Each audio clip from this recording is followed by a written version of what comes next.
আপনি আমার সর্বনাশ করেছেন। এক ঋত্বিক দাদাকে নালিশ জানালো একজন। জানতে হলে ভিডিওটি দেখতে থাকুন। এক মন্দির থেকে একদল দাদা এবং মায়েরা এসেছেন। হাতে একটি চিঠি। পবিত্র দাসদার হাতে দিলেন, আচার্যদেবের হাতে তুলে দেওয়ার জন্য। কিছু সময় পর আচার্যদেব পবিত্রদার দিকে তাকিয়ে জিজ্ঞাসা করলেন, ওতে কি আছে? পবিত্রদা জানালেন, আজ্ঞে ওনারা গণস্বাক্ষর করে এনেছেন উনাদের মন্দির পরিচালনায় নিযুক্ত এক ব্যক্তির বিরুদ্ধে। শ্রী শ্রী আচার্যদেব বললেন, একটা কথা আগে জিজ্ঞাসা করি, নিজের বাড়ির বউয়ের যদি চলন একটু আঁকামাকা হয়, তার বিরুদ্ধে কি গণস্বাক্ষর জোগাড় করবে? নিজের বাড়ির ভাইয়ের বিরুদ্ধে গণস্বাক্ষর তুলে কি কেউ কাউকে দেয়? জিজ্ঞেস করছি। ধরো ভাইয়ের সাথে কিছু নিয়ে কিছু একটা হয়েছে, তখন কি পাড়া প্রতিবেশীর গণস্বাক্ষর নিয়ে কেউ দেয়? আমার বউয়ের সাথে কিছু হয়েছে, আমি গণস্বাক্ষর তুলে দিচ্ছি, হয় এরকম?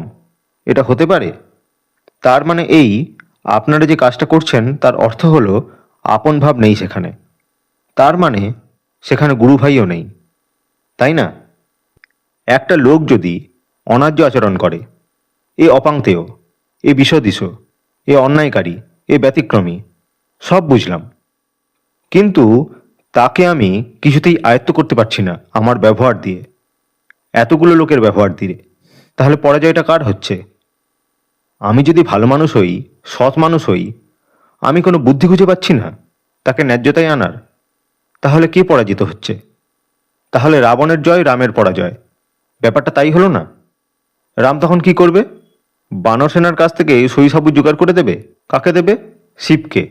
সে বলবে, হে শিব প্রকট হও, এই নাও আমার সেনা সামন্তদের মিলিত গণস্বাক্ষর, কারণ আমরা রাবণের কাছে পরাজিত হয়েছি। তাহলে আমাকে বোঝাও, গণস্বাক্ষরটা ন্যায্য না অন্যায্য? আমাকে বুঝিয়ে দিতে হবে। আমি বুঝতে পারছি না, আমাকে বুঝিয়ে দিলেই হবে।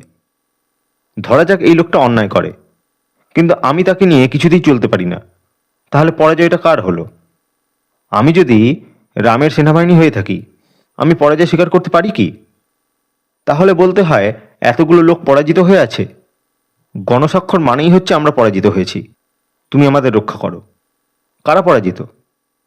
ব্যক্তিরা অধপতনে বসে রয়েছেন। আচার্যদেব জোরের সাথে বললেন, কারা পরাজিত? তারা মৃদুস্বরে বললেন, আজ্ঞে আমরা। শ্রী শ্রী আচার্যদেব বললেন, তোমাদের জায়গায় আমি হলে তো পরাজিত হতাম না। আমি তার গোষ্ঠীর, পরিবারের সকলের সাথে ভাব করতাম। তার বউ, শাশুড়ি, বন্ধু বান্ধব, এমনকি গর্ভে বাচ্চা যদি থাকে তার সাথেও ভাব করতাম। আমার গল্পটা এরকম। আমি বিন্দু থেকে মহাসিন্ধু হতে চাই। আমি পরাজয়কে মানি না। কেন মানি না? আমি মনে ভেবে চলি ঠাকুরের প্রতিষ্ঠা হচ্ছে, এটাই বড় কথা।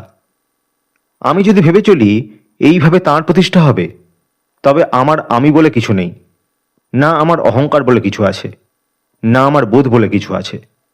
আমার লক্ষ্য, ব্যবহার, কথা, বিনয় সব কিছুর একটাই উদ্দেশ্য, তাঁর প্রতিষ্ঠা। তাঁর সামনে দাঁড়িয়ে আমি কি বলবো? তুমি প্রতিষ্ঠিত হও, তুমি জাগ্রত হও, তুমি মূর্ত হয়ে ওঠো, তোমার জয় হোক। নাকি বলবো আমার অহং জয়ী হোক, আমার অভিমান জয়ী হোক, আমার আত্মমর্যাদা, আত্মসম্মান জয়ী হোক? কোনটা? আমাকে বুঝিয়ে দিতে হবে তোমাদের কোনটা ঠিক। আমি এত জ্ঞানী মানুষ না, আমাকে বুঝিয়ে দিলেই আমি বুঝে যাব। উক্ত দাদাদের মধ্যে থেকে দুজন বলে উঠলেন, আজ্ঞে এবার থেকে আমরা। আচার্যদেব তাদের মাঝখানে থামিয়ে বললেন, আমরা নয়, আমি। গল্পটা এখন প্রত্যেকটা আমির, আমরা বলে কিছু নয়। যদি বিবেককে জাগাতে হয়, তবে প্রত্যেকটা আমিকে ভাবতে হবে, আমরা বলে কিছু হয় না। প্লুরাল হলে বিবেক জাগ্রত হয় না। আমি আর আমার ঠাকুরের মাঝে আর কেউ নেই। আমি তার রঙে রঞ্জিত হয়ে উঠলে সকলে মিলে তাকে উপভোগ করতে পারি। ওরা বলে কিছু হয় না। আমি কি করছি তার জন্য আমি দায়ী থাকব। আমি যা করব তার দায় আমার, যা ভাবব তার দায়িত্ব আমার। আমি তো একটা মানুষ, আমাকে কষ্ট করে বাবা মা জন্ম দিয়েছেন, তাহলে আমার কোনো বিচার নেই? আমার ঠাকুর আছে, ঠাকুর নিয়ে চলার প্রয়াস আছে, আমি সব ভুলে ভিড়ের মধ্যে হারিয়ে যাব? 343তম ঋত্বিক সম্মেলনে বলেছিলেন শ্রী শ্রী আচার্যদেব। দিনের শেষে একটা কথা যেন আমরা মনে রাখি, বাল্মীকি মুনির অতীতেও যেমন একজন রত্নাকর ছিল, তেমনি সেই রত্নাকরের ভবিষ্যতেও কিন্তু একজন বাল্মীকির সম্ভাবনা লুকিয়েছিল। তাই ঠাকুরের জগতে কেউ সাধু কেউ শয়তান এইভাবে কাউকে দাগিয়ে দেওয়া যায় না। বরং কেউ যদি সত্যিই শয়তান হয়, আমি তার পিছনে লেগে থাকব, তার পাশে থাকব, যতক্ষণ না সে সাধুতে রূপান্তরিত হচ্ছে। ঠাকুরের বাল্যকালে তাঁর এক মাস্টারমশাই ছিলেন, যাকে কুপ্রবৃত্তি গ্রাস করেছিল। ঠাকুর সেটা বুঝতে পেরে সেই মাস্টারমশাইয়ের পিছনে দিবারাত্র লেগে রইলেন, তাকে একা ছাড়েনি না। এদিকে মাস্টারমশাই প্রবৃত্তির তাড়নায় অস্থির হয়ে উঠছেন, কিন্তু ছাত্রের উপস্থিতিতে কিছু করতেও পারছেন না। তিনি ঠাকুরকে তুমুল তিরস্কারে তাড়িয়ে দিতে চেষ্টা করছেন, কিন্তু ওইটুকু বালক কোনো মতেই তার পিছু ছাড়ে না। অথচ বয়সে বুদ্ধিতে পরিণত মানুষ কি করে? কেউ যদি কুকর্ম করে জানতে পারলে সবার আগে সেই কথা চারিদিকে প্রচার করতে শুরু করে। আরে, একদিন যদি রত্নাকর হয়েই থাকে, ক্ষতি কি? ঠাকুরের মানুষ হয়ে আমি যদি তাকে বাল্মীকি বানাতেই না পারলাম, তাহলে আমার কাজটা কি রইল? কেউ পাড় মাতাল হোক না, তাকে বরং বলবো, তুমি মদ খাও, কিন্তু ডিপিওরকে সারাদিন ঘুরে এসে তারপর খাও। দেখা যাবে যে মুখে সে সারাদিন ঠাকুরের কথা বলেছে, একদিন ওই মুখে আর মদ ঢুকতেই চাইছে না। আমাদের পাবলিশিং হাউসে পুরনো দিনের এক কর্মী ছিলেন, গৌরাঙ্গ পালদা। বহু বছর আগের কথা। তিনি আসামে দীক্ষাকর্মে বেরিয়ে একজনকে পেলেন। সে বলছে, আমি দীক্ষা নেব, কিন্তু এক শর্তে। দীক্ষা নিয়ে আপনি যা করতে বলবেন সব করব, কিন্তু আমি মাছ মাংস ছাড়তে পারবো না। বহু বোঝানোর পরেও সে যখন নিজের শর্তে অনড় রইল, অগত্যা গৌরাঙ্গদা তাকে বললেন, বেশ, তোমাকে মাছ মাংস ছাড়তে হবে না, কিন্তু আমারও একটা শর্ত মানতে হবে। তুমি রোজ 45 মিনিট নাম ধ্যান করবে। লোকটি তাতেই রাজি হয়ে গেল। তাকে দীক্ষা দিয়ে গৌরাঙ্গদা চলে এলেন। প্রায় 1 মাস পরে আবার তার সঙ্গে দেখা। সেই ব্যক্তি তখন ছুটে এসে বলছে, আপনি কি সর্বনাশ করলেন বলেন তো?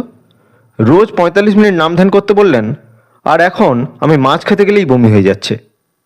আমি সেদিনই নাটমণ্ডপে বলছিলাম, জগতে রত্নাকরের মতো নিকৃষ্ট তো কেউই নয়।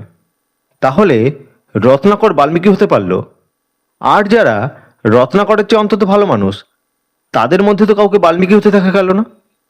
তার কারণ রত্নাকরের ঝোঁক ছিল একমুখী, আর সাধারণ মানুষ যারা মধ্যপন্থায় চলে, তাদের ঝোঁকগুলি বহুঘাটের মধ্যে ঘুরে ঘুরে বেড়ায়, কিছুক্ষণ নিজেতে, কিছুক্ষণ ঠাকুরে, কিছুক্ষণ ইচ্ছায়, কিছুক্ষণ জীবনে। ঝোঁকগুলি এই রকম বিভিন্নতায় আবদ্ধ হয়ে থাকার দরুন মানুষ এক ঝোঁক সম্পন্ন হয় না বলেই সৎ হতে পারে না। দুনিয়ায় যেখানে যে যাই করুক, তার মাথায় যতক্ষণ পর্যন্ত বেতার তরঙ্গের মতো নিরন্তর তুমি তুমি তুমি অবিরামভাবে জেগে না থাকছে, ততক্ষণই অশান্তি।